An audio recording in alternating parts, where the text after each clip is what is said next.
Welcome to Surrender School.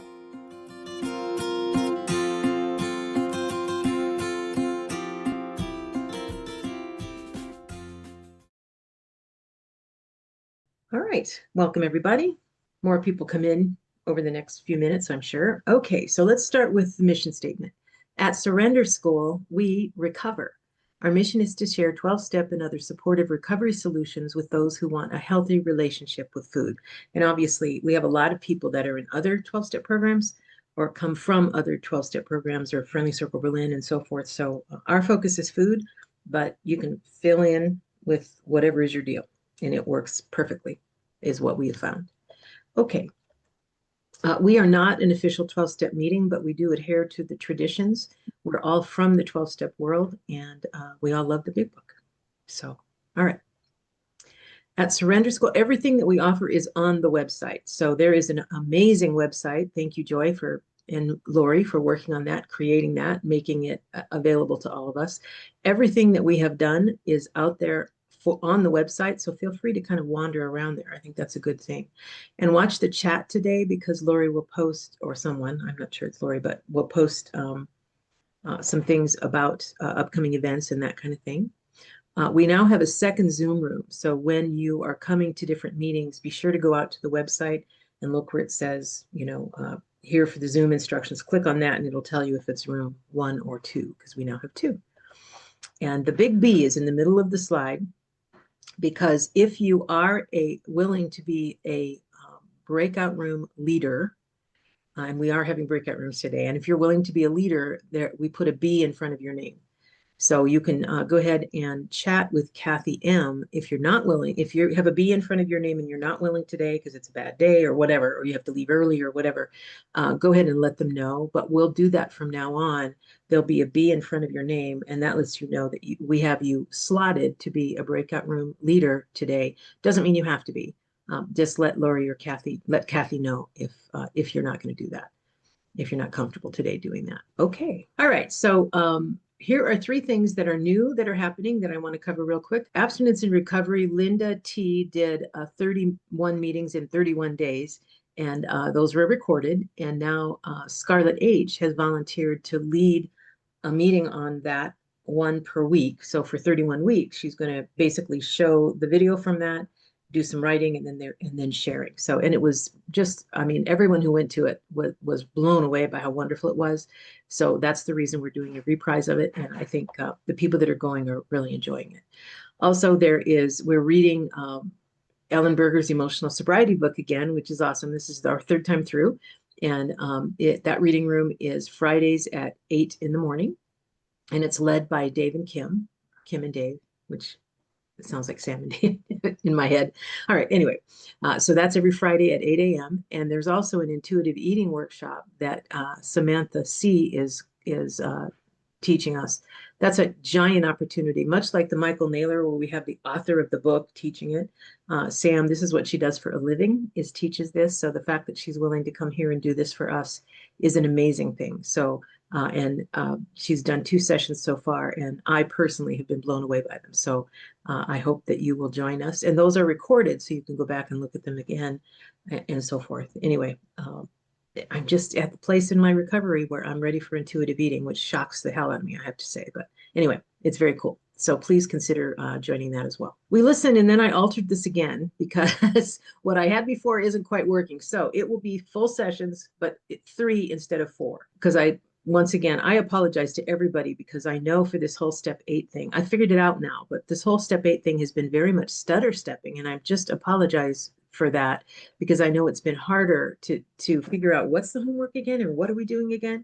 And so it'll be clearer as we move through this. And I even figured out why this was hard. And I'll explain that here in a minute. All right. So if you'll notice, we're doing full sessions. So today is the 10th. And you'll see the full session on 10. And next week is a full session again. And a full session means there's some training, there's breakout rooms, and then there's a little training to get ready for the next assignment. So now the pattern will be there. So we do a little sharing up front, And then I do a little bit of training. Then we do the breakout rooms, and then a little bit more training to get you ready for next week, do the assignment. And that's the way it'll work the whole rest of the year. So I think that that feeling that everybody has that like, what is going on? I hopefully I'll fix that this week and everything will be back on track. That's at least my desire. So I think that will happen. All right. So anyway, that's the schedule. There's no real days off because we record it and you yeah, and it ended up not being days off anyway. So, so let's, whenever we have a pattern that we can follow, it makes it more comfortable. And Linda T teaches this as well, right? We do this with our food, we do it with our meetings and so forth, and it's very helpful. Okay, all right. So let's take a moment to feel your breath going in and out and to feel your feet on the floor. So it's time to just be 100% present here. If you can do that, forget about anything that happened this morning, anything that's coming later. You have this lovely hour and a half just to spend, or 2 hours if you stay for that, just to spend focused on this, focused on the recovery, focused on what we're doing. So feel your feet on the floor and be present. Make your body present. Your mind and heart will follow. All right, and now let's do the Surrender School set aside prayer. God, help me to set aside everything I think I know to leave space for what I have yet to learn. All right, the goal of this course is a personal journey, and our focus is to help you understand the relationship between your false self or that ego self and your true self, and to treat yourself with unrelenting compassion because you are human. Michael Naylor talks about that ego self jumping up and defending us, and what we're doing right now is we see it. We're like, oh, I see it, right? And then we get the pause that says, wait a minute, I don't want to act on it, right? Okay, so that's where we're at here. All right, some things to keep in mind. This entire course is about working the steps by type. So once again, if you haven't, take the test because it does guide you on where to go. And by the way, if you're finding the type that you have identified yourself is like not resonating with you, sometimes the tests point you in a direction, but they're not always 100% accurate. So maybe test out some other things and see, because there are quite a few people here who began with the belief that they were one type and ended up being another type, right? And then once they started doing that, then everything made more sense. We do believe that self-contempt stops or at least stalls spiritual growth. And since what we want to do here is grow and basically grow and move up the levels of health in the Enneagram system, and self-contempt of any sort stops that. So even when you're having a rough time, don't say bad things to yourself, I guess, is at least try to practice that, or at least right now, notice that you do that you say horrible things to yourself. Things that you would never say to anyone else, you say to yourself. It's not a good thing. So see if you can catch yourself doing that and stop, at least pause, use the pause. Okay, do the work. And we do believe that your recovery will be supercharged. And remember that there are a lot of things you can be in the world. So choose to be kind to yourself as well as other people. This whole thing is a series of questions, and that's what inquiry means, are questions. And what A.H. Amos, he's considered an Enneagram guru by many people, what he says is once we begin asking these questions, these spiritual questions, what will happen is we will see the patterns that we live our life by as patterns. And we see the projections, which are the stories that we tell ourselves. We see them as stories that we're telling ourselves. All right. And when that starts to happen, that's when those things start dissipating. And that's when the ego may jump up, but we are able to say, nope, I don't need you right now. Thank you. Right. So anyway, keep that in mind. That's the reason we're doing the work we're doing. Step 8 is made a list of all people we had harmed and became willing to make amends to them all. So we introduced this a couple weeks ago, and it's like, okay, here it is. And this is what I realized is that I went from picking one defense, pick one defense you want to work on, pick one defense you're going to ask your greater power to help with. And then suddenly 8 is everyone we've ever harmed in our lives. And I think that's what basically, whether you knew it or not, I think that's what confused everybody. Okay. So look at your step 4 and your step 6 assessment and select one defense that shows up often, right? Pick one that shows up often and come up with an example of when you use this defense.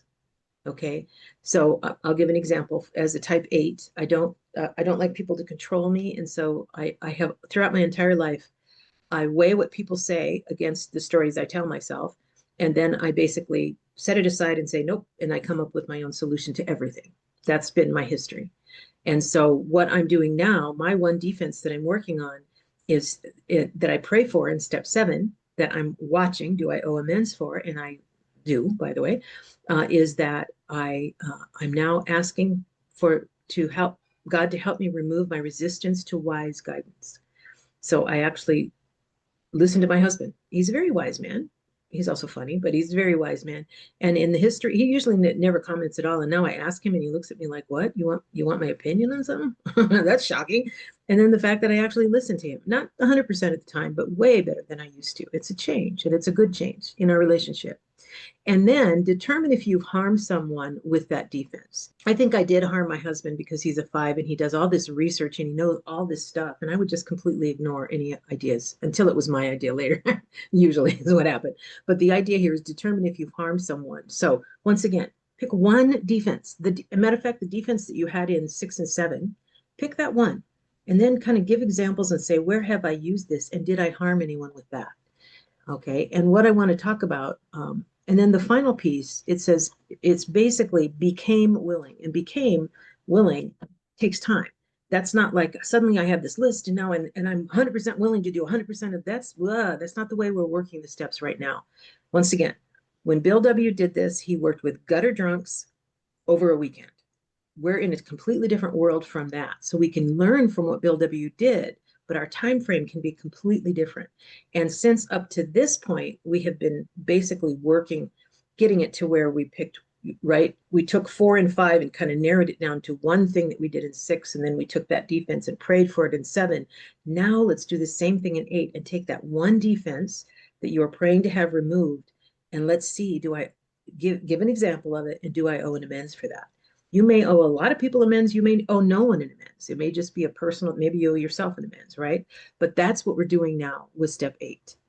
And I think that that will make it easier. And let me talk about why we're doing this thing. I'm calling it one thread. When I have my house in disarray, which it is right now because I'm moving things around, my house is in disarray or my office is in disarray, I have to pick, I've always called it this. What is the one thread that I pull to unravel everything so that I can actually get something done? So if you are somebody that has an office or a kitchen or whatever, you can't just do everything at once because it's going to just, because in the midst of things, it's a mess. So what you do is you pick that one thread that you're going to work on. And that is what I was missing when I was talking to you last week and the week before about step 8, is we really do need to do one thread. And once we find that one thread, then it can unravel everything, and it allows us the freedom to be able to work step 8 and 9 on everything. But we have to pick the one thread first, and that one thread. And by the way, I was trying to come up with a metaphor to use. I have for weeks been trying to come up with a metaphor, and I'm talking to Joy the other day, and I said, you know what, really, I just need one thread. And I was like, oh, that's the metaphor. That's the one I want to use. Is the one thread. So anyway, and so my time is spent finding these beautiful images to exemplify my one thread. I love this. Every week or every other week, I'm like, I love this image, but I really do, because everything's balled up, and it's like our recovery is even that. And in 6 and 7, I think we started finding the thread, and now we can start to unravel that. And that means in step 8, look at your defense, find out, do I owe an amends for that? All right, so now we talked about the moon shadow, the one thing you see. What we're going to share on right now, if anybody wants to share on it, is can you find the one thread that you can pull to begin to grow your willingness, right? So basically, can you see one thread that you can pull to begin your willingness? And once again, most of us have been through the 12 steps already. We've kind of gone through that exercise. This is one that basically just says, is there one thread that you can pull to begin your willingness? So whatever direction that takes, this is the initial moon shadow share. I'm going to stop sharing here. And if you have anything you want to share, raise your hand, please. Go ahead, Katya. Thank you, Cher. It's very easy, as you are saying it. The only thing, it's not me, it's my head. Okay, my head is thinking, is this from the past? Is this that has always been there? Is it the present? As I tell you, it's not me, it's my head that's asking all those questions. For example, right now, I got scared because my mother is going through some issues. So the nurse writes to me, and I right away get very upset because of what he's saying. So this is like anger, but it's more like stress or grief. So if I take this from just a moment ago and I work on my, I don't know yet exactly if it's the lust of intensity or it's the control or it's the anger. I take it from the moment here, from the present right now, share, or do I try to go back to my childhood when I wanted to control because blah blah blah? You understand what I said? Because I am I, not quite clear. I think I do. I think I do understand, but I will say we never ever owe amends for anything we feel ever. Only on the actions that we take as a result of how we feel. Right. So if you yelled at the nurse, then you probably owe an amends to that nurse because you yelled at him. And I do think, Katya, because you're an 8, I can understand that because I used to think that I wasn't supposed to feel anything. And so I basically shut them down. And now when I feel things, it's like, what the hell is that? Right? It's like, and it all, by the way, resolved to anger, even though what it really was fear. Right. And it's so like that. So I do think having a therapist that you can basically kind of unpack your past. I read this thing the other day and I thought it was really fascinating because it said that whenever something it feels to us, whether it's true or not, like a repeat of something from our childhood, right? You will automatically return to that with all the energy that came from that. That's what's because it was a trauma. And I shared the other day during one of the sessions, it's like, I really don't. So the accident that we had that my mother eventually died from, the guy ran a stop sign from the right and basically took our car out, blew my family up, right? We were all in the car. I'm a nervous passenger, always to the stop signs on the right. It drives my husband crazy. But I realized from looking at that the other day, it's like that I dump adrenaline, and I don't usually dump adrenaline, but I dump adrenaline every time somebody pulls very abruptly up to a stop sign and it looks like they're not going to stop. And it's like, and I told my husband I can't do anything about this, and I realize now why. Because there's a trauma from my past. Will I ever get past it? I don't know. I suppose I can go to a therapist and see if I can get past it, but some of it is just seeing and accepting that, oh, this is a return to that, this is a return to that, this is a trauma that jumps up again. I didn't realize that at all. I just thought I was being weird, right? So I think, Katya, yes, long-term study, we look at our past right now because we're working on step 8. What we're really looking at is don't deny the feelings, feel the feelings, journal on those feelings. Just don't act out on them to other people or to yourself. Don't act out on them. And once again, the acting out is almost always the problem. So our feelings are real. They're absolutely real. They just aren't always true, right? Because once again, it comes with fear and it comes with that, and an 8 automatically resolves that to anger. That is kind of what we do. So anyway, I don't know if that helped at all. I'm gonna Yes, sneeze. I want to say something very, very fast. Anger, Oh, as I found out, has many other feelings. Okay, so the first reaction was anger, but then I just recognized, right, and I wanted to call the owner and tell him, what does this guy think? And then I said, I am going to call the nurse. I understood it was anger because I am worried. And I called the nurse, okay, right away. And I could have a dialogue with him.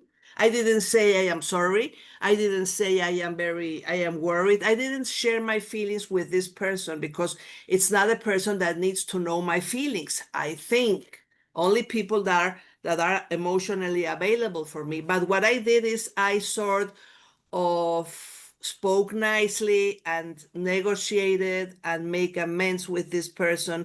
And at the end, I wrote in the stupid fucking WhatsApp that I hate with all my life. I wrote, "Thank you for your comments right now that we spoke." So that is, I still get angry. Maybe I will get angry all my life, share, because number 8, and because of what you said about what's repeated and repeated is still there. But now it's the actions are for making amends with this nurse, and the feelings are for myself, no? And to share with somebody that cares for me. Is that sort yes, of the correct? that's absolutely, yes. Yeah, that your feelings belong to you. You share them with the people that, yeah, because otherwise, what, at least with me, I show up with too much. If I'm really angry and I talk to people when I'm really angry. I show up with so much energy, they don't have any idea what to do with it.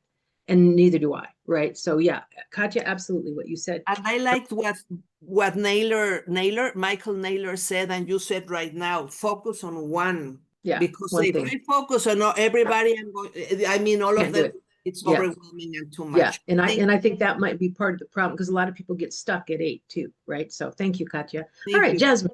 Thank you, Jasmine. To you. Thank you for the question. Jasmine, recovering adult child, among other things. Okay, so can you see the one thread? So it's actually what you just talked about, is not stuffing and going straight into identifying the emotion and working with it. I'm currently triggered, and it's ironic. So I'm glad we're going here. Because usually what I do is let the shame override the feeling instead of dealing with the feeling and then start beating myself up to oblivion. But now I'm seeing the patterns and I'm ready to just start unraveling one thread at a time. So the one thread is over control, and that control is me not wanting to go into the feeling realm, because there's this belief that I'm superior to feeling and I can intellectualize it and work it out, but that's just not working. It never did and it never will. And I need to let go of this stuff, this control, and just feel it and work through it. I'll pass. And Jasmine, it's really fascinating because the passion of the two is pride. And what you just mentioned is exactly that, right? It is like, when we see it, it's like, oh my God, this has been here the whole time. And then we wonder why our life's not working, right? And that's awesome. Thank you so much for sharing that. Cheryl, to you. So I just want to make sure I understand this. We're supposed to pick one defense that we're willing to unravel. And so I'm not sure if it's okay to pick that one from someone who has passed away, because it's not in my life anymore. There's nothing that I can do about it anymore, that the person's not here. So I'm just wondering, was I supposed to be picking something that's in the present that's going on? Not necessarily. So Cheryl, I will say, so first of all, the vast majority of my growth happened after my father died, right? And not that I haven't come up with any amends that I owe him, but it happened after that because I was freer after that, because there was a sense of loyalty or something that I couldn't get past when he was alive. So that's one thing. The other is what we're going to talk about later today and what we're going to work on for next week are the different types of amends. And so one of the amends, right, is an indirect amends, which means I'm going to deal with the fact that that person is gone. And sometimes you write them a letter. Sometimes you do like you do a two-way prayer. You can do a two-way letter where I did this with my mother, where she writes, I write to her and she writes to me and I write back to her. And so what's happening is if I had said this to her, what would she have said back? And sometimes it's not good stuff, but that's okay, because what we're trying to do is free ourselves from that trap. So it's completely fine, with the understanding that some are direct amends where we say, I'm sorry I did whatever I did. I'm sorry I was selfish when I did blank, fill in the blank. I deeply regret it. How do I make it right for you? Right. That's a step 9 direct amends. That's what it looks like. An indirect, then living amends, basically inside my heart and soul, I determined that I am going to do better. I'm going to do better than I've done in the past, to myself, for this other person, whatever. Right. And so that's a living amends. And then indirect amends is basically what we do when people have passed away or I can't find them.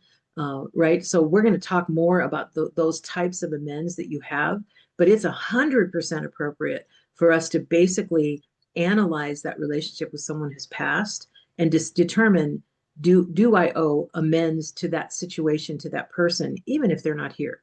Those are actually, I can't say easier because they're usually long term, right? But there's certainly things that we can work through. So yeah, the one thread can absolutely be that. That was a long answer for a short question. So I have learned from you that I'm not going to do it on my sister, because you said that if I didn't feel like I owed her amends, then don't give it to her. So because you wait until you do see that you owe an amends, right? But and also very often, this is what I found, and it surprises me. But there are a lot of people that are making amends all over the place in areas that they really don't owe amends. Because once Mhm. again, we don't owe amends for feelings at all. If we have hurt feelings, angry feelings, fearful feelings, we don't owe amends for feelings. Feelings are ours. We owe amends for our behavior. And those feelings can often cause behavior. And then I owe an amends for the behavior, not for the feelings. And so often, because very often it's that the sponsors don't understand that. And so they're having you make amends for feelings. And we don't owe amends for feelings ever. And I learned this the hard way because I would block any feeling that wasn't what I called a positive feeling. And I'm finally getting to the point that I'm letting myself have these feelings, but I don't act on any of them, right? So yeah. Anyway, thank you, Cheryl, for that. You're good. Good information. Thank you. Thank you. All right, Binti, to you. I really, really wanted to open my mouth today to say thank you. Also, this is really working for me. I mean, it's amazing. Yeah. I mean, it's really, it comes up and just surprises me again and again and again. So what's happened this week is I have had 2 messages from my ex, who I haven't seen or spoken to in 25 years, right at step 8. And so now I'm taking the end of the thread to try and unravel. I've been trying to put that I'm a 4, but I can't. I think while my hand's up, I can't rename myself or something, but I'm a 4. And I've even resisted that my primary defense that came up in the kind observer was emotional intensity. And I even tried to bring that over. And I thought, no, really, it's MD, because that's the one I feel most shame about, you know. Mm-hmm. Mm-hmm. Yep. I thought emotional intensity, that's just me, you know. I've always been that. But what's been unveiling over the weeks is seeing how it's a defense. I really didn't get that at the beginning, that emotions, I thought it was just my constitution, you know. It's like same as, you know, Yeah. wherever. So I've been focusing today on, do I owe an amends and what might be blocking me from being willing? And having these messages, I've gone through such a journey in the last week since I got the message from them. At the beginning, I was all open and wide and, oh, fantastic, thank you, what an opportunity, this is just magic, da da da da. And I've arrived at protection, I want it to go away. It's like, you know, but the point I'm sticking at is, and you just covered it just a minute ago, when your primary defense is emotional intensity, I'm finding it, and that's why I'm glad to hear this one thread thing, because I'm hoping it'll just unravel and become very clear by the end of unraveling the ball. Because the thing I feel I have an amends to make is the emotional intensity that I was blocked in and projected at the end of our relationship and delayed the ending of the relationship for ages. But that's actually making an amend for feelings. But I think it's also making an amend for the consequences of my emotion. So I can see this frown on your face. I hope I'm making sense. The consequences of my defense of emotional intensity was that I projected a lot of stuff on him. I burdened him massively. I think that's one of the expressions, isn't it? The overburdening, which I have a pattern. I've done that with a lot of people. So Binti, that is awesome. And once again now, so now you have the emotional intensity is in essence the defense. Now Yeah. come up with an example of that, right? Yeah, yeah. Like you can journal and you come up with one example with, let's say, with your ex-husband, right? And you can say the time that we Yeah. were at the zoo and you did this, and I did whatever. That was selfish of me to do that, to put my feelings on top of you, or however you say that, right? To show up with such intensity that blah, blah, blah.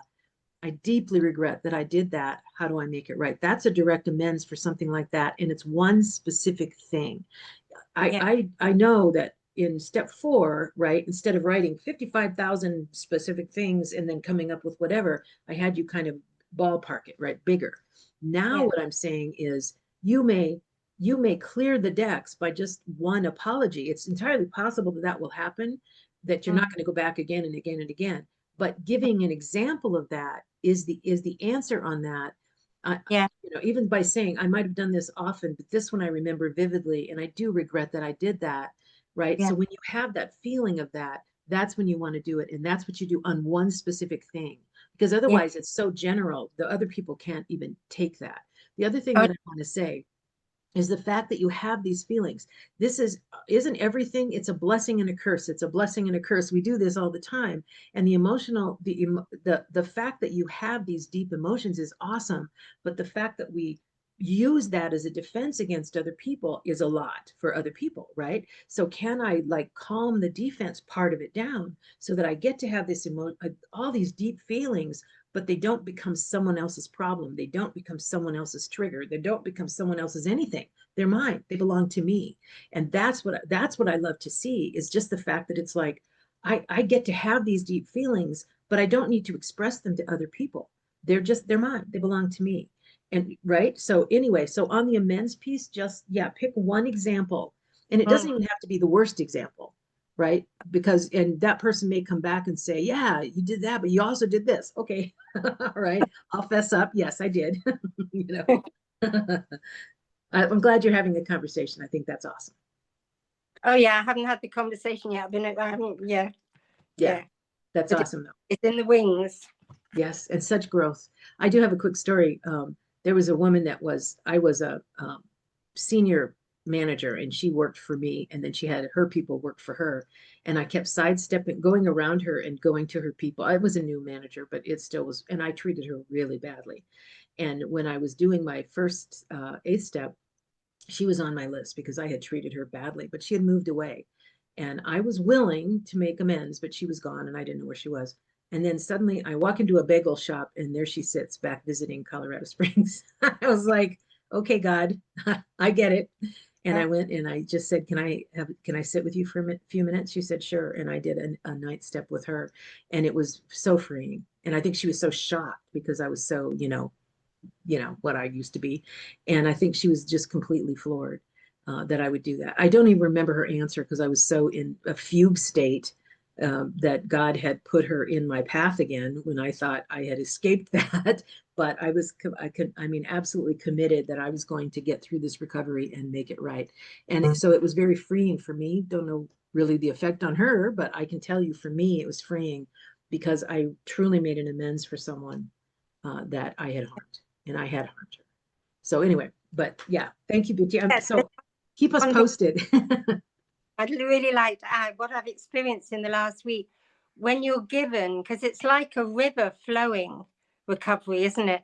And when you're given an opportunity, like it just landed back on time, and as I got resistant, it got really, really uncomfortable.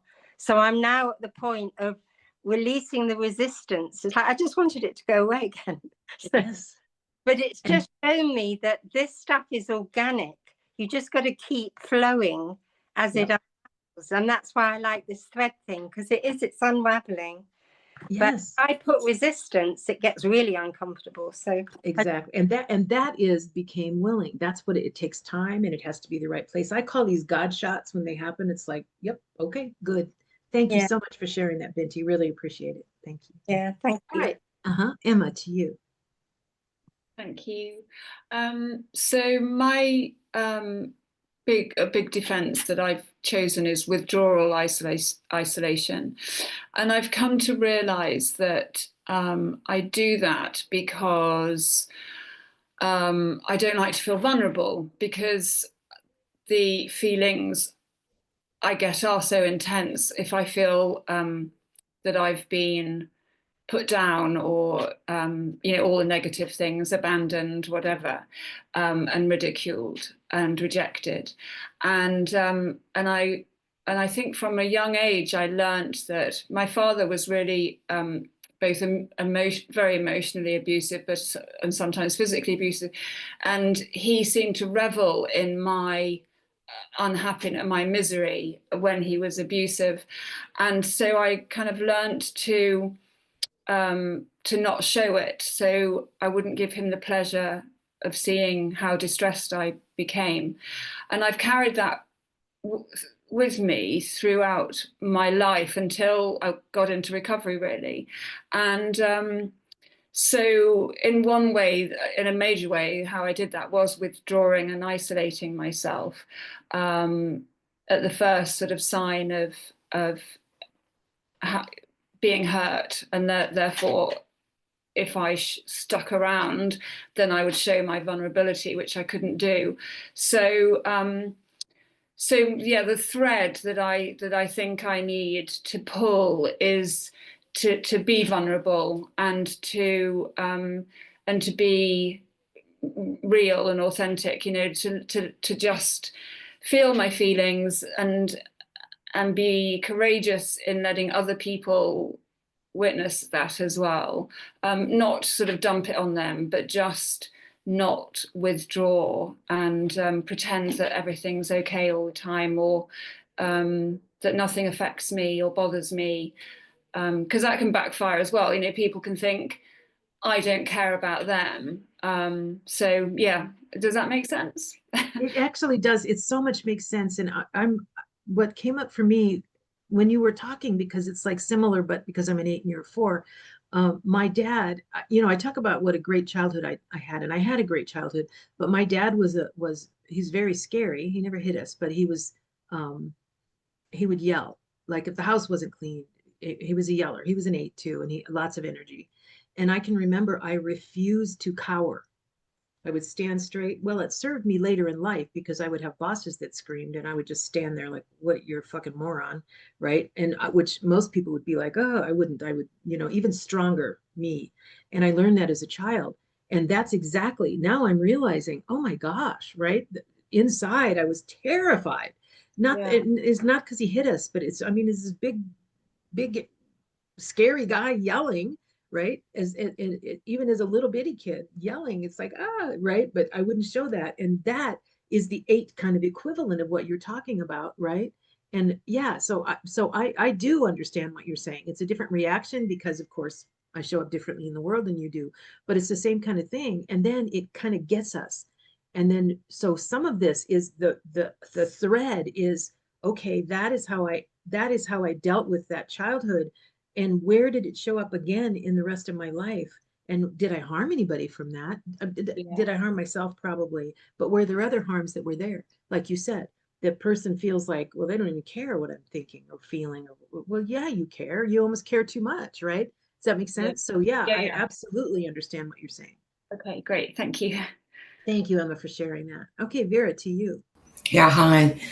I went away for the last 2 weeks, and but it's been an experience seeing all these things coming to fruition, and yeah, amazing stuff has been happening inside, not outside, and there is one particular amend that I, you know, what you was talking about, Cheryl, was just so spot on. I'm fortunate to have a sponsor that keeps saying, you don't make amends for that. That's not amends material, you know, and so often I would like, oh, I'm off the hook. So it's almost like a too nice a sponsor, you know, but it's not. It's that thing. It's about feelings. The fact that I feel strongly against someone when I don't do anything. It's, you know, and I have been granted opportunities lately, like spur of the moment things in which I'm able to make living amends for those feelings. But they kind of makes me feel good. I don't know if those are amends, but it just makes me feel good that I'm not limited or conditioned by those strong feelings that most of the time were actually a bit off. Yeah. But there's one amend. There's something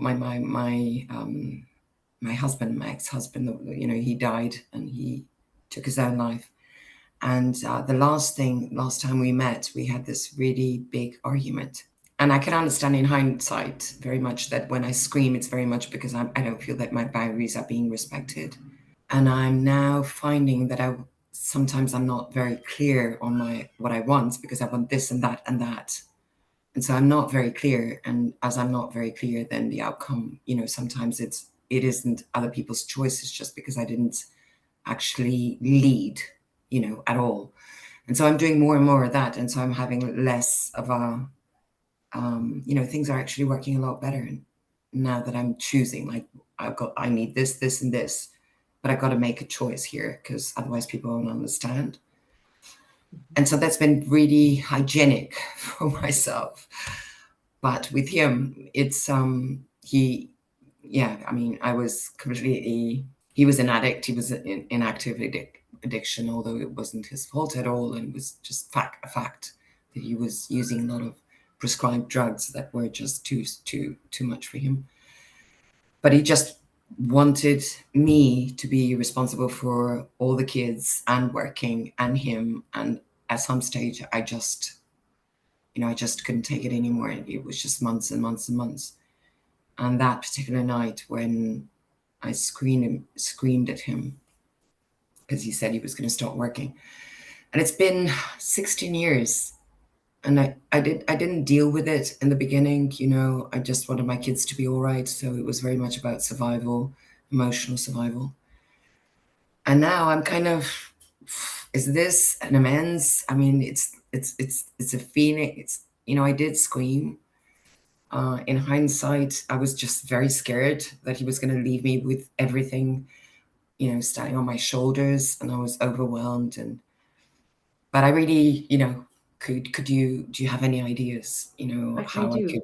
I do. So the first thing is, I have a friend that I have the little box right here, and it says, it's little drawers, and it says mine and not mine, if everybody can see that.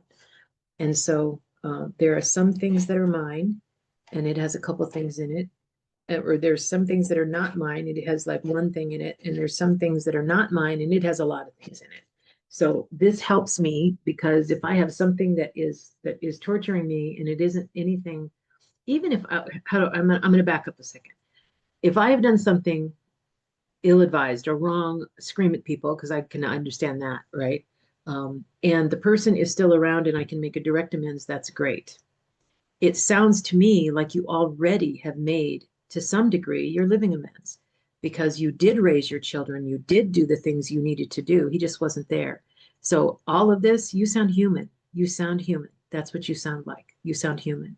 And the way that turned out is not yours. That's his.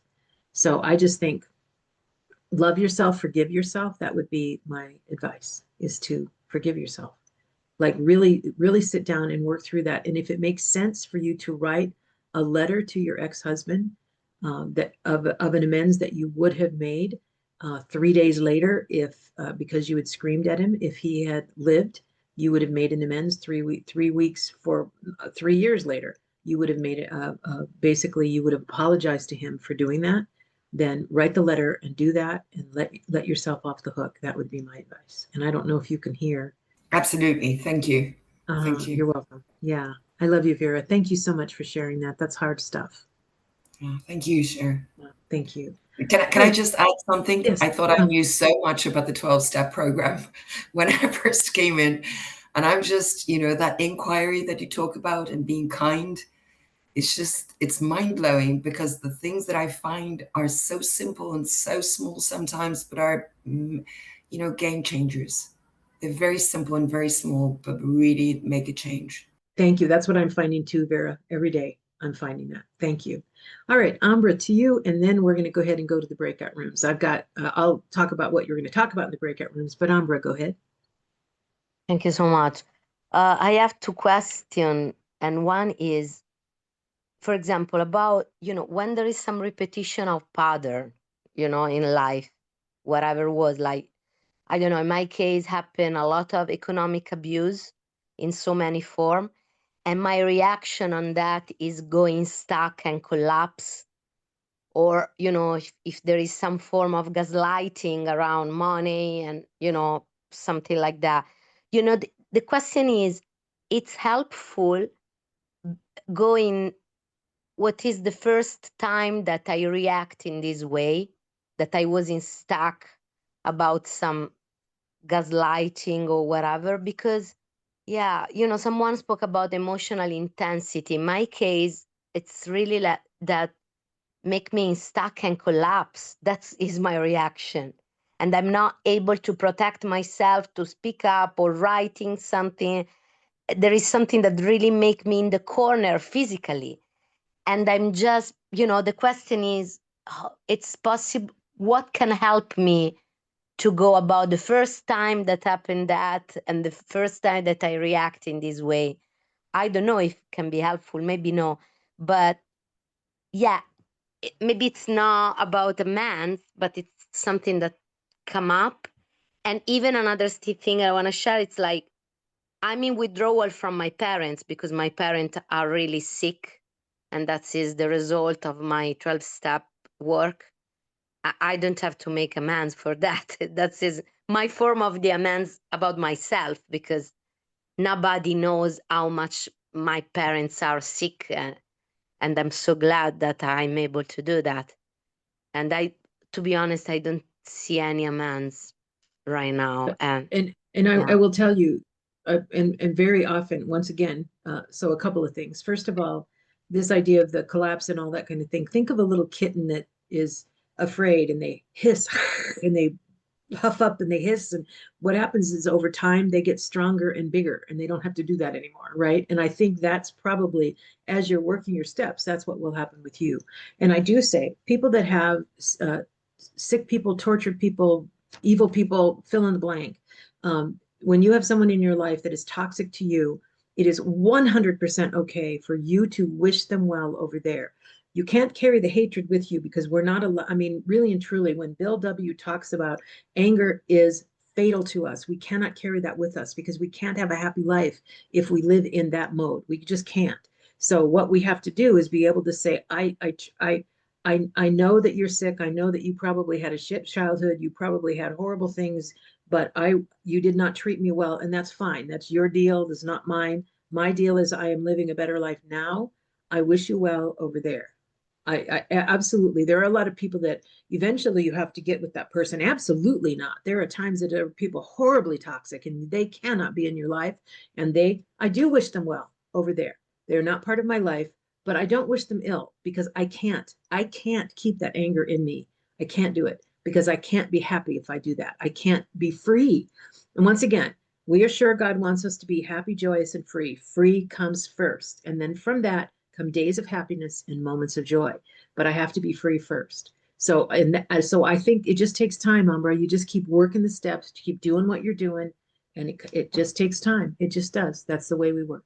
Thank you, Umbra. All right, we are going to go ahead. Let me share my screen again, and we'll move on here. Yeah, I have little question around, but really little around, the sheet about resentment and whatever. The last column was what should I have done? We have to work around that column, or that's part of 9. That's part of 8 and 9. perfect. That's yeah, it. I was because curious. when That's we were it. doing 4, I was like, it's too early for us to even know what that is, and that's what we're working on now. Yeah, thank you for bringing that up. All right, let me share this real quick. A couple of things. Once again, spiritual discernments, do I owe an amends, is tied to the obstacles to willingness. What is blocking me if I'm not willing to right now? And then the types of amends, which I'll talk about later. So just realize the spiritual discernment is basically tied to the fact that we will have obstacles to willingness. And I don't believe in ignoring the obstacles. I believe in working through the obstacles, because maybe now is not the right time, right? Because became willing means that there's a time piece to that. That's why right now, if you pick one that you're willing to do, okay, let's do that. That begins the unraveling, which is what you want. Notice the little ball of thread down on the left side there. Okay. All right, so we are the spiritual discernment, do I owe an amends, and the obstacles to willingness, which really are basically tied together. So in the breakout room, what is one potential defense that you may owe an amends for? Not sure yet, but you might. And the example two might say, I tend to people please because I want people to love me. Here's an example of that. And then you share that. So that's basically what we're doing here. And notice that it's here's the defense that I use. Maybe I owe an amends, I'm not sure, but here's an example, and you give one example to that. That is what we're doing in the breakout sessions. So let me stop sharing. Okay, when you come back, hold on. When you come back, we will talk about the different types of amends. I'm going to explain what those are a little bit more detail than I did before. Umbra, did you have a question? Yeah, thank you. What we have to do there? I don't understand. Okay, so there's basically This is section 1 and 2 of step 8. And you're going to come up with, it'd be cool if you use the defense that you came up with in 6 that you've been praying about in 7, and you can say, here is my defense. Like my defense has been that I resist any kind of guidance at all. So I'm working on that, right? And so I would ask the question, here's an example. Do I owe an amends to my husband, right? Because he's wise and I ignore him, right? And then what is blocking me? What's keeping me from being willing to make that amends? That's what we're looking at. Do I owe an amends? And what's keeping me from making the amends? Does everybody get it? Okay. Becca, go ahead. Yeah, I'm still a little bit confused because it seemed like the first slide you showed was more like what you just said. And then the second slide seemed a little different. Would you mind sharing those 2 slides again? Sure. Just so we know what we're doing. Okay, so the spiritual discernment part of this is, do I owe an amends? The obstacles to willingness is basically what is blocking me from that. So the assignment of what we're discussing is to pick one defense, hopefully the one that you used in step 6 and 7, and that you might owe an amends for it. And then basically you're going to give an example of that. So a 2 might say, I tend to people please because I want people to love me. Here's an example. So in my case, I would say one of my defenses is that I resist wise guidance. I might owe an amends on that, right? And then I tend to, with my husband, blah, blah, blah, blah, blah. And that's the example that I use. Everybody have a good time in the breakout rooms. Thank you. All right, so we're back from the breakout room. If you are stuck on willingness, take a picture of this screen. Here are some things that we recommend. The Big Book, page 417, Acceptance is the Answer to All My Problems Today. Alan Berger's Emotional Sobriety book is very helpful. And if you're really, really stuck, the Big Book, page 552, If You Want to Be Free of Resentments. So jot those down. And almost for sure, if your sponsor's a Big Book person, almost for sure they'll be able to help you with that as well. Now, we're going to talk about the types of amends. And once again, make a list of all people we've harmed, became willing, and become willing takes time. And now we're going to talk about the type of amends because that's what we're going to be talking about next time. And once again, there are 3 types of amends. I'll do living amends first. And that just means, so one of the things that I talk about is I notice that as I'm living step 10, right? I notice that I've done something wrong, and it's usually I've gotten in somebody's face, I've been rude, whatever it is. I notice that I've done something like that. I will determine, do I owe an amends for this? And if I do, I immediately make the amends. And I mean, in that second, right then, sometimes I notice it at night. Probably shouldn't have said that. I call them the next day, whatever. That's both basically direct amends. But then I do better in the future. I do better next time. The do better next time is the living amends. And so throughout my life, like almost every day, I'll find something and go, I want to do better at that. And so I work to do better next time. That's a living amends. Very often the living amends, very often is to myself. Now I know Lori C. doesn't believe that we make amends to ourselves. I make amends to myself all the time. And amends means change, right? So it's like I in this particular case, I need to change the way I live my life. I need to change. And change is hard, and big changes are really hard. And the only way, they talk about eating an elephant. I'm not sure who eats elephants, but you eat an elephant a bite at a time, I guess, if you eat elephants, but whatever it is.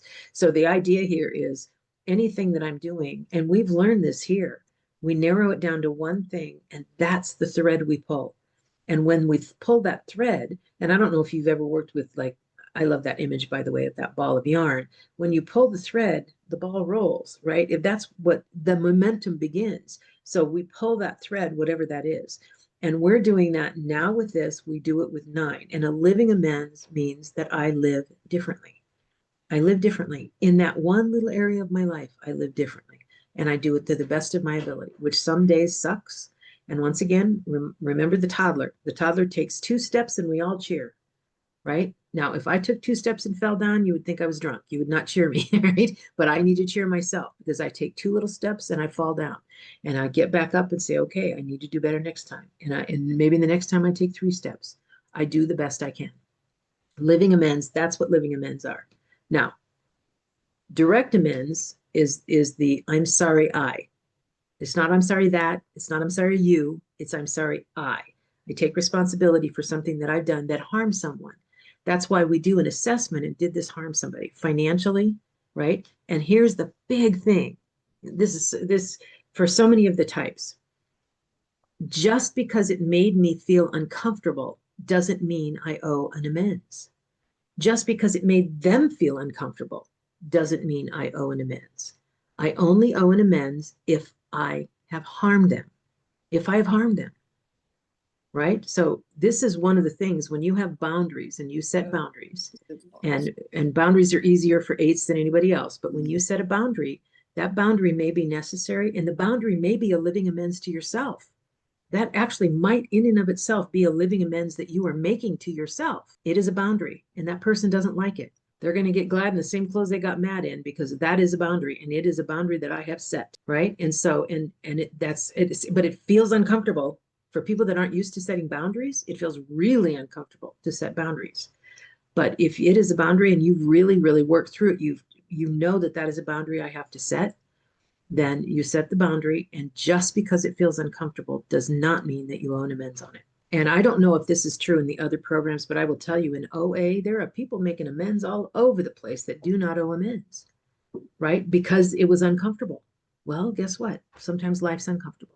Okay, so direct amends, you know you owe a direct amend when you can say, or you're ready to make, right? That readiness assessment. You're ready to make an amends when you can say, I'm sorry I neglected you when I did blah.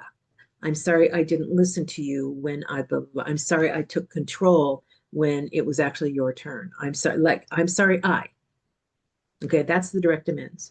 And I'll talk next week very specifically about direct amends and how to make it. I mean, when you go out and read the stuff on, when you begin to assess that, the last section of step 8, being ready for that, does an explanation on what the amends are, because step 9 is about actually making the amends. So when you read the final section and work on the final section, it basically says, okay, let's say here I did do some harm.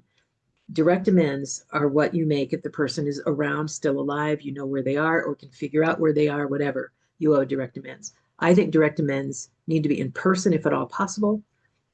Can be over a phone. I would say never on text or email. Email maybe if it has to be that, but remember, language is so imprecise and they don't get the nuances of the feeling that you're feeling and all that. If, by the way, you don't really feel like making the amends, don't make them. Don't make them until you are ready and willing. When you are willing, and willing isn't like, yay, I can't wait to make amends. It just means this needs to be cleaned up. I'm going to make amends. I'm willing to do that. It's not necessarily wanting to, but it's being willing to. But before you're willing to, it can go horribly wrong. So just be careful. You just want to be willing to make amends. Okay, so that's direct amends. Indirect amends are amends that you make when you have done financial harm to a company that is no longer in business. When you have someone who has passed and you do owe amends to them, then like you write a letter, you know, and sometimes when you're writing a letter, you'll learn things. I did when I gave amends to my mother via a letter, and I was like, oh, and this was here recently. My mother died when I was 19, so it's been a while. But so anyway, but the idea, the indirect amends, you don't make indirect amends because you're afraid to make amends that are direct, right? And if you're going to harm them, like you don't say, I've never done this, by the way, but let's say, you know, oh, I'm sorry that I had an affair with your husband. Yeah, you're going to harm people all over the place there. You do not, I never had an affair with anyone, but if I had, I would not make an amends like that, right? You just live differently. I'm sorry. Anyway, sounds like I'm not confessing. Anyway, but the idea is if it would harm them or harm their relationship or whatever, that's not the point. The point is to clean up your side of the street. And even there, an indirect amends is it. I'm going to live differently. I'm going to be different than that in the future, right? So direct amends are when it's absolutely like you're going to talk to that person about it, make sure that you have actually harmed them. And then when we get to step 9, we'll talk about how you make the amends. Indirect amends, you know, if somebody took something from a job that you worked at or something, you took something and you want to pay them back, that's also a way to make direct amends. If the business is out of out of business or something and you can't make a direct amends, then you would make an indirect amends. And indirect, like I said, it just completely makes sense. But the only caveat there is you don't make an indirect amends if you could make a direct amends and really owe a direct amends. You want to make the direct amends if you can. The whole point of this is to clean up your side of the street because you want to live free and you don't want to carry it with you. That is the whole point of making that amends. If the amends would harm them, then you don't make it to them, but it doesn't mean you don't owe amends. It doesn't mean that you don't live differently. It doesn't mean you don't write the letter. You just never mail it, right? So think about that. And then and once again, the vast majority of what we're going to do is a living amends to ourselves. For what I found with compulsive eaters, the vast majority, I mean, unless you stole food from somebody or ate it instead of giving it to your kids or something like that, you mostly don't owe direct amends. You'll basically owe living amends. You will live differently. Okay, but that's getting ready. So now the final piece is you're going to analyze this thing that you came up with today, right? Which is, here's the one thing that I've got, the one defense that I've got. Here's an example of that. And then see, do I owe, if you found something that you do owe an amends for, now you're going to look and say, do I owe a direct amends or an indirect amends or a living amends? Which of these is appropriate in this circumstance? And then we're ready for 9. All right, Elham, to you. Yes, thank you so much. So I have this question. Okay. If we suggest to someone, especially our kids, that what they're doing is not right, and it's very obvious that is not the right thing to do, and they are gonna have a very unhappy future if they continue, but they don't like it. Should we make an amend if we think we did the right thing? Well, maybe. I mean, just because you think you did the right thing, especially, so you're going to look at your motives. If your motive is to be in control of that person's life, then you may owe an amends for that, because if your motive is that, right? Because guess what? God has no grandchildren. We're all direct reports, and that child has their own life too. You know, if the choice is they're going to rob a bank, then of course, no, you don't owe an amends for convincing them not to rob a bank, right? If you want them to be a lawyer and they decide they want to be a park ranger, it's their life.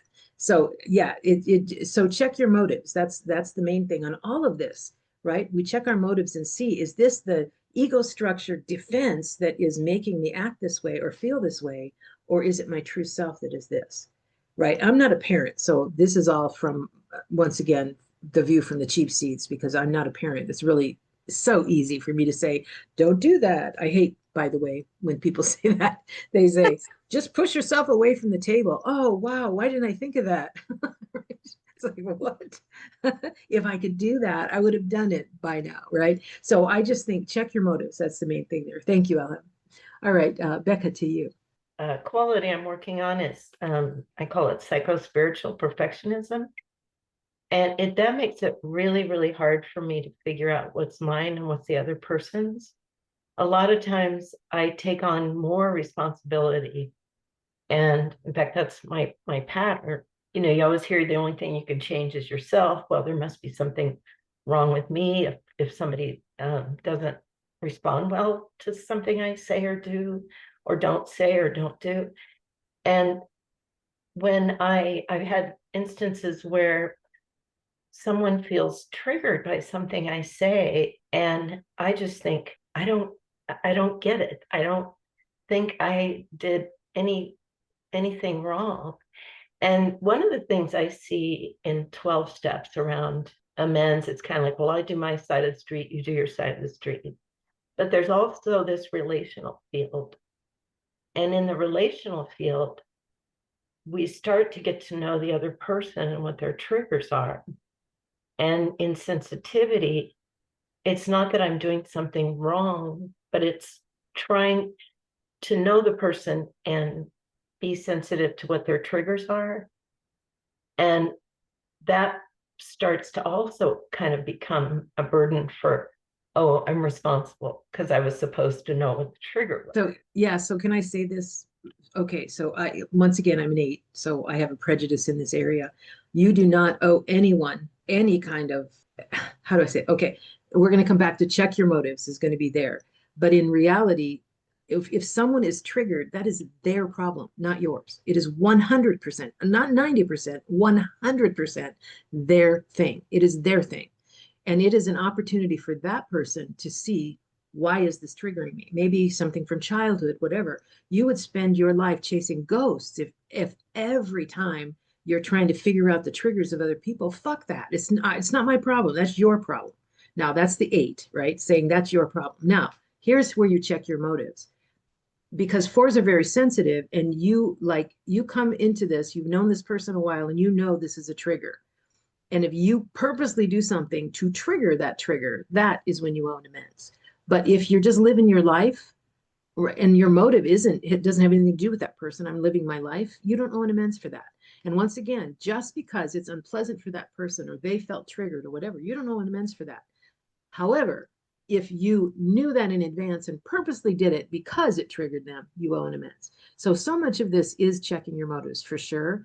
But I think that because 4s are so sensitive, I do think so much that they wander around feeling responsible for someone else's triggers, and you're not. So I would say the gift of the 5, which is a wing of yours, the gift of the 5 is detachment. So I would say read about the 5 and figure out how can they completely detach. They're really good at that. 5s are good at that. And that means that is something that you can take a look at, just with understanding the belief that you get to have your life and you are not responsible for other people's triggers. In our society today, the whole world talks about being triggered and all that. Fuck that. That's not my problem. That is your problem. And if you're not going to work on yourself, you're going to have to face that over and over and over again in your lifetime, because the world is filled with triggers. They're everywhere if you allow them to be. If you analyze it and look at it, you can actually get past that trigger. Now, maybe not from childhood shit. I don't know, right? Maybe not. But certainly, am I making sense to you, Becca? Yeah, total. It's very emotional for me, but it makes sense. Yeah. I'm glad. Yeah. So you study the 5. That would be my recommendation there. I It's just like that. basically, yeah, because you can pull that in, right? Yeah. Awesome. Thank you. All right, Thank Richard. Thank you, Becca. Richard, to you. Thanks, Cher. We had a discussion, or part of the time in the breakout room I was in, we had a discussion over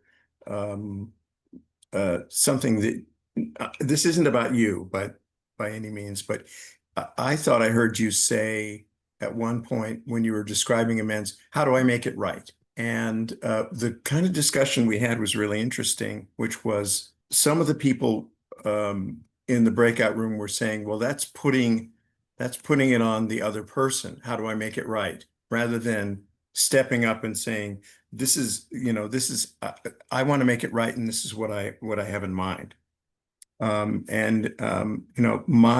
Especially in my particular example that I gave, it seemed to me that it made more sense to ask, how do I make it right? But I also, wondered, because if the person/persons interpreted that as, oh, we have to figure out how you're going to make it right. So what do you have to say about that? Well, yeah. So, back and forth? so I will tell you, I grew in my 9th step, because I used to feel, because once again, I feel like I have to have control. I used to decide how to make it right. I used to decide, here is the situation. I have no problem solved it, and here is how I'm going to make it right. And that person, that isn't what they would want me to do. Right? It didn't make it right for them, and nor do I have to make it right for them. But when I arrive at the place where there's real healing going on, and once again, next month or whenever, when we do step 9, I'm going to talk about the levels even of direct amends, because it can just start with a simple apology, and then it gets all the way to where I am giving them permission to tell me what I need to do. And once again, I don't do this with, the guy at the grocery store or something that I yelled at. It's not that. It's like with people in my life that I care about, I want this to be healed for them as well. I want a healing between us, which I don't on all amends I owe, but in this particular case I would. And that's the final piece, is I would like to make it right for you. I'm choosing to say that. I would like to make it right for you What can I do to make it right? Very often they just say nothing, just don't do it again. It'll be something as simple as that, right? So how do I make it right was something that I refused to do. I would not even add that in until years and years of ninth steps. I mean, that's a tough one. Now, but that is also tied to a type 8 because me in control, I think I've got the answer. I think I know exactly how to make it right. Well, but it doesn't make it right for them necessarily, nor do I need to make it right for them. But there will be times when that healing, that's the final piece, is the healing between two people, right? It isn't always necessary, by the way. That's one of the reasons I don't go into. I will talk about it in step 9, because a lot of the time I clean up my side of the street. They've got their own deal, whatever that is, and that's fine. They can say, I'll never forgive you. Okay, then you get to carry that. It's not mine. I still did my step 9, cleaned up my side of the street. It's all good, right? But if there is a healing that needs to happen here, then I do need to ask that question. And once again, you can assume some things. That's fine. You could say, here's what I'm going to do to make it right, I guess, if you know the person well or something, right? The final piece, though, is that, to me at least, is how do I make this right with you? If I care to make it right with you. In some cases, am I making sense to you, Richard? It's a great discussion point, by the way. You were absolutely making sense to me. And I think, I left some details out because in this case, it was a group of people rather than just one. And the other thing is that You know how I love committees, so. yes, even though, no, I mean, the people I harmed was a group of Yes. people. Yes. And of course, it has to be living amends at this point and, writing a letter because I no longer have contact with them. But there was, and I should have mentioned this, there was a power hierarchy, not a power imbalance, but I was their boss. And so I get how it could come on if I say, how can I make it right? That it sounds like I'm making a demand of Yeah, them. and so in a hierarchy like that, that piece probably isn't there, I would guess. Yeah. And if you worked for them, I mean, I will say if I was their boss right now, I had done something inappropriate yesterday, like I was screaming at people or whatever. I don't do that anymore, but let's say I did, then I could basically say that, right? And even to the group, say, okay, we need to mend this rift that I caused by my actions yesterday. Give me some suggestions on how I make it right. And mostly they would just say, don't do it again. I mean, it just is that. And right. And once again, Bill W. says this it works for an 8 perfectly. We don't go down on our knees here. This is just, it is just the facts. It's the facts. It's not details. And I'm not, oh, I feel so bad. None of that. That's not what this is about. This is about basically owning the responsibility and moving forward from there. It really is that.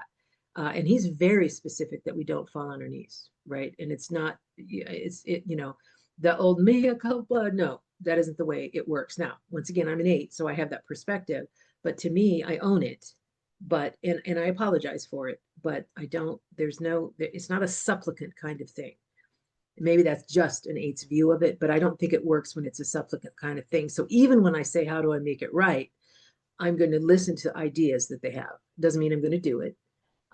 But once again, most of the time on something like that, very often with mine, they're like, what? I don't even remember that.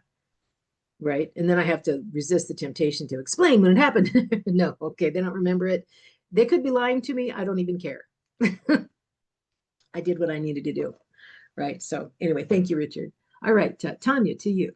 Yeah, hi. I was in that group. And I was saying at the beginning, before we went in the breakout, a couple people had shared specifically about relationships with toxic parents and an abusive father. And I had mentioned, I think I've shared more than once, this has been a really shitty year. My parents both died in the last year and 6 months, and I got cancer diagnosis a month after that. So I want to focus my amends. I'm all over the place, but I'll say a focus. I feel like I need to do an amends to my parents, but I don't know. I realize now that the the 8 wing is kicking up. I'm feeling a lot of anger. We were talking, and I was talking about like my dad was in the hospital for 30 days before he died. But I didn't know he was going to die till the last week. But he had made a remark about, oh, I love you and your sisters unconditionally. I couldn't let him have it. I was like, that's not how I remember it. And I never got a chance to finish that remark before my dad died because I didn't know he was going to die. He ended up on a ventilator. And we always talk about being too caught up in the story, talk about the anger is so fresh. I guess the anger is supposed to dissipate when I get to step 9. I'm not sure. But I feel like as I've been in program for the last 4 years, I remember being in a meeting and saying, you know, every time I do the steps, my dad comes up as the major resentment. My dad was the Satan in my life, where he was abusive when I was my entire life, specifically when I was a kid, and he's a was a raging narcissist. Rest in peace. And of course, I love my father, but you know, he is what he was. Yeah. And the anger is there. So how do I make the amends You don't. through You the don't. anger? Okay. Do I You owe don't. an You amends? don't. Do I So just write a let's. letter? So I don't know what I'm supposed to do with this. okay. So there's a play out there called "I Never Sang for My Father," and the first part of it says, um, "Death ends a life, but it does not end a relationship, which struggles on in the survivor's mind towards some final resolution, which perhaps it never finds." Okay, now I need to say, right? 12 steps, our 12 steps allow us to find that resolution because it really has nothing to do with your father. It really doesn't. And so I will say, right, you do not, this is worthy of a lot of journaling, right? Because, and it's a mine and not mine situation. What is yours, right? And I'm going to say right now, categorically, even though it may not be true down the road, you do not owe amends for this. Now, you're feeling that you never got to finish the comment to your dad, right? Because you didn't know he was going to die. That is probably worth writing a letter to him, right? And in that letter will come out the anger toward him. You let it all come out, and it'll take maybe months, years, decades, but you just let it all come out. Because my friend Norma, the 93-year-old lady that I just adored, she passed away a year and a half ago. And she said, you have to say it, get it out.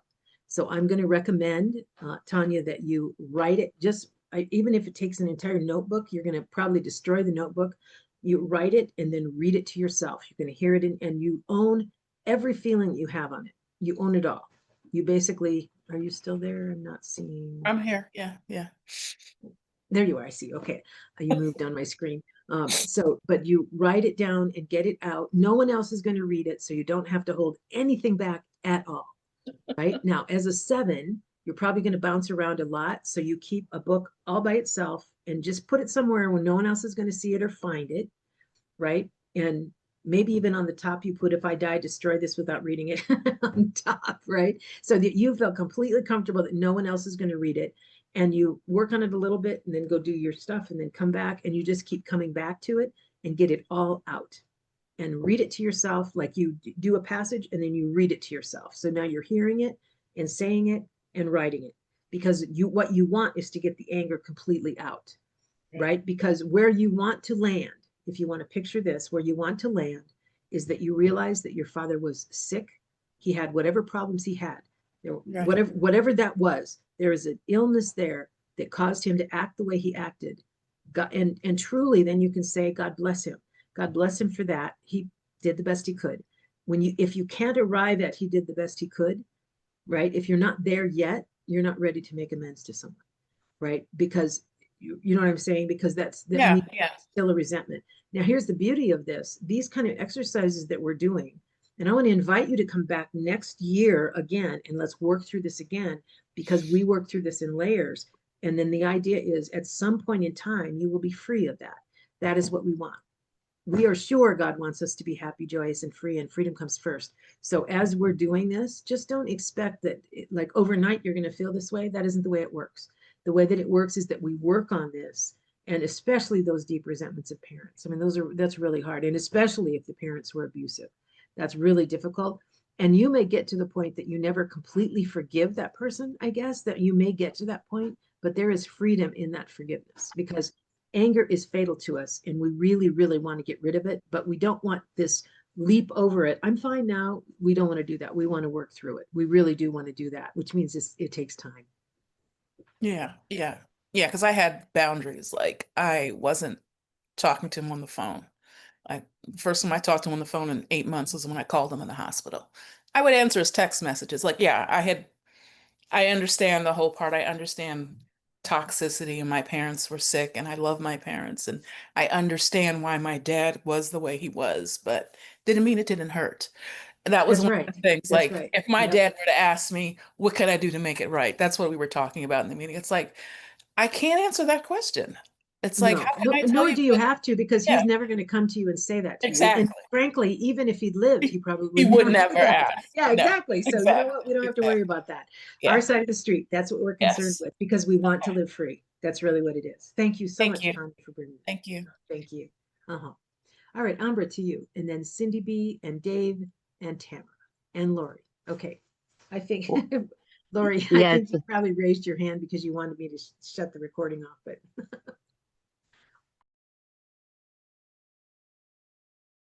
Thanks for recovering with us.